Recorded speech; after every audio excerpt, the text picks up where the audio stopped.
शास्त्रीनगर रुग्णालयामध्ये घुसून डॉक्टरसह महिला कर्मचाऱ्यांना मारहाण केल्यामुळे मुजोर नगरसेवक रमेश म्हात्रेला अटक झाली। मात्र म्हात्रेला अचानक उच्च रक्तदाबाचा त्रास सुरू झाला आणि मग पोलिसांनी त्याला कल्याण डोंबिवलीच्या पालिकेच्या रुग्णालयात दाखल न करता ठाण्यातल्या सिव्हिल रुग्णालयात दाखल केलं। पण इथे डॉक्टरांनीच आक्रमक भूमिका घेतली आणि उपचारानंतर म्हात्रेला डिस्चार्ज देणार असल्याचं जाहीर केलं। त्यामुळे डिस्चार्ज मिळाल्यानंतर म्हात्रेची रवानगी पोलीस कोठडीत होते का हे पाहणं आता महत्त्वाचं असेल।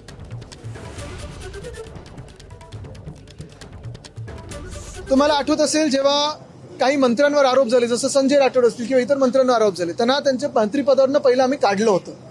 आणि तसंच आमची ही अपेक्षा आहे की मिंदेंकडून ह्या नगरसेवकाला त्याच्या पदावरनं काढले गेले पाहिजे। त्याच्या तर CCTVमध्ये आता तर नुसतं मारहाणीचा व्हिडिओ नाही, त्याचा जो ऑडिओ आला त्याच्यासोबत एवढा घाणेरडा आहे, एवढे घाणेरडे शब्दांचा वापर केलेला आहे, त्यांना बरखास्त करून त्याची दिंड काढली पाहिजे। हीच आमची मागणी राहील, तरच त्या डॉक्टर्सना न्याय मिळेल। आणि याच डोंबिवलीच्या शास्त्रीनगर रुग्णालयातल्या मारहाण प्रकरणी एक धक्कादायक माहिती समोर आली आहे। ज्यांनी डॉक्टरांना मारहाण केली ते चारही आरोपी पोलिसांच्या रेकॉर्डवरचे सराईत गुन्हेगार आहेत। मग प्रश्न हा उपस्थित होतो की हे जर सराईत गुन्हेगार आहेत रेकॉर्डवरचे, तर ते शिवसेनेच्या नगरसेवकासोबत नेमके काय करत होते?